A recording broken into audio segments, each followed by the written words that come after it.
आज का छठा प्रश्न है, उपनिवेशवाद से आप क्या समझते हैं? ठीक है। और औद्योगिकीकरण ने कैसे उपनिवेशवाद को जन्म दिया? कैसे जन्म दिया? चलिए उत्तर की ओर बढ़ते हैं। उत्तर है, किसी शक्तिशाली देश द्वारा किसी कमज़ोर देश के ऊपर शासन करना, इस प्रकार की नीति उपनिवेशवाद कहलाती है ना। मतलब कोई शक्तिशाली देश है और कोई कमज़ोर देश है, और कमज़ोर देश पर कब्जा कर लिया, उस पर शासन कर रहा है, अपने अनुसार वो इस देश को चला रहा है। जैसे कि अंग्रेज़ों के द्वारा, है ना, भारत पर कब्जा करके और भारत पर जो है शासन चलाया गया। इस प्रकार से हम बोल सकते हैं कि भारत जो है अंग्रेज यानी कि इंग्लैंड लोगों का उपनिवेशित राष्ट्र था, है कि नहीं। तो इसी को कहते हैं हम लोग उपनिवेशवाद कहते हैं।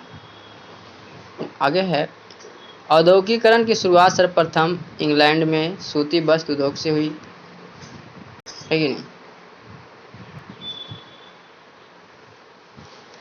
तो पहले जो है ना, पहले जो है उद्योग जो है भारत में नहीं था, है ना। ये अंग्रेज़ की देन है। अंग्रेज़ के लोग यहाँ आए और अपना इंडस्ट्री भी स्थापित किया।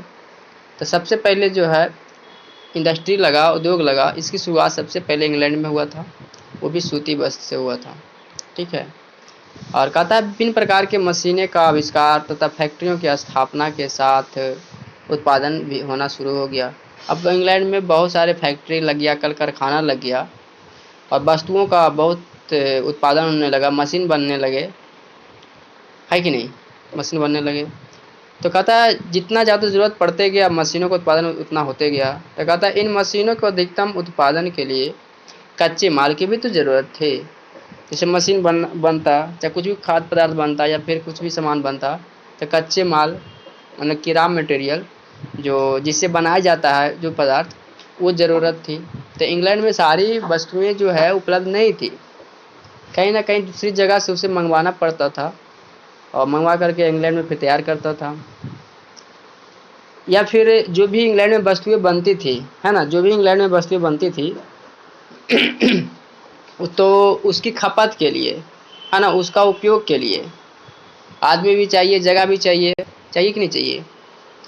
अब उसका देश है तो उसका ही देश में कितना सारा वस्तु खत्म होगा, ज़्यादा तो होगा नहीं, है ना। वस्तु उत्पादन ज़्यादा हो रहा है, अपना देश में सबको खपत तो हो रहा है और फिर भी सामान बच रहा है, तो ज़्यादा से ज़्यादा बेनिफिट कमाने के लिए क्या करना पड़ेगा, दूसरे देशों में इसको भेजना पड़ेगा, दूसरे देशों में बेचना पड़ेगा।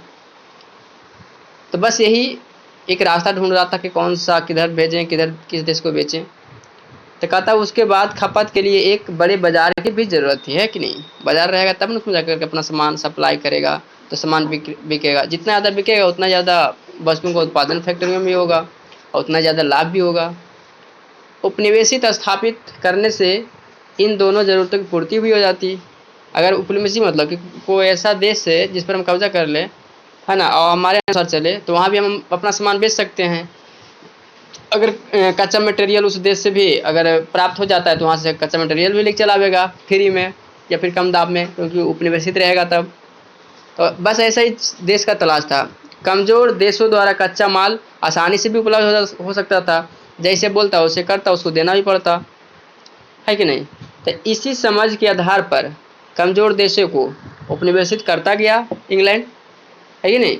औद्योगिकीकरण के लिए उपनिवेशित करता गया और औद्योगिकीकरण का भी बढ़ावा होता गया। जैसे कि भारत उपनिवेशित राष्ट्र था, अमेरिका उपनिवेशित राष्ट्र था, ऐसे ऐसे बहुत सारे यूरोपीय, है ना, देश था, प्लस एशियाई देश था जो इंग्लैंड का उपनिवेशित रहा और वहाँ पर अपना इंडस्ट्री ग्रोथ करते गया, और ज़रूरत के अनुसार ज़्यादा बेनिफिट के लिए दूसरे उपनिवेशित राष्ट्रों में भी अपना उद्योग स्थापित करते गए। जैसे भारत में किया, तो भारत में भी आज औद्योगिकीकरण देखने को मिलता है। तो इस प्रकार से औद्योगिकीकरण ने उपनिवेशवाद को भी जन्म दिया। ठीक है, चलिए दोस्तों, ये क्वेश्चन जो था 6 था, ये कंप्लीट हो गया। और इसी तरह का जो है वीडियो हम मतलब क्वेश्चन बाय क्वेश्चन जो आने वाले एग्ज़ाम है मैट्रिक का, बहुत बड़ा इंपॉर्टेंट रोल रहेगा। BBI जितना सारा क्वेश्चन है सब करवा दे रहे हैं कर करके, ये इतिहास का क्वेश्चन है।